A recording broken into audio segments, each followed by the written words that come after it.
Hi there, Sagittarius. Thanks so much for tuning in. I'm Astrogirl, and we're looking at April 18 through the 24th.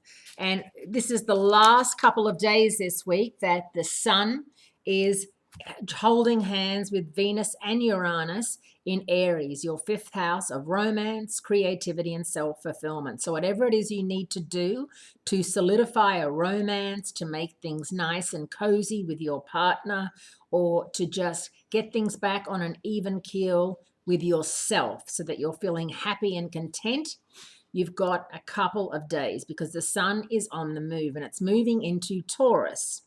And of course, in Taurus, it's in your sixth house of hard work, health, well-being, and service to others. An intense full moon highlights a handful of powerful energy shifts this week, and that intense full moon is in Scorpio. Now, Taurus is a fixed, stubborn sign. Scorpio is a more fixed and stubborn sign. And in your 12th house of past karma and self-renewal, you're really going to come to the realization, many of you will, that you've been hanging on to something or someone that you do need to let go of. Something or somebody that is not a tangible thing to be holding on to, that is not the right thing to be hanging on to. You need to release it. And this full moon is going to bring with it some closure and also bring with it a chance for you to give up and move on, because that's something that many of you need to do. And it's not easy. If you've put your heart and soul into something or someone and you realize this week that maybe you've been really working too hard for something that's not giving back. A lot of people in relationships, a lot of my clients say to me, I just feel like it's all my focus is on him or her. And yet the focus on my life isn't as strong and I'm still sort of losing my way. And I think it's really important sometimes to just stop and admit that, first of all. It's not easy to admit.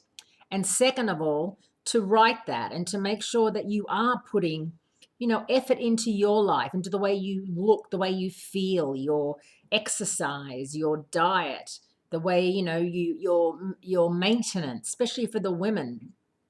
Going out with the girls. I think Sex and the City was such a good show, and now Girls on HBO. I know you have that in Australia as well, about the girls just doing things for them. And I think with girls especially, they're very they're very quick to realize that the red flags are showing and to get out of relationships and marriages and lean on each other in harder times. I feel sometimes the guys don't have that as much, that they don't confide in their male friends like the girls do, and they're missing out on a wonderful platform for that. Now, Sagittarius, that's not to say that love is still not very possible right now, because Venus, the goddess of love, and Uranus, the planet of the unexpected, remain in Aries, your romance, self-fulfillment, and happiness zone.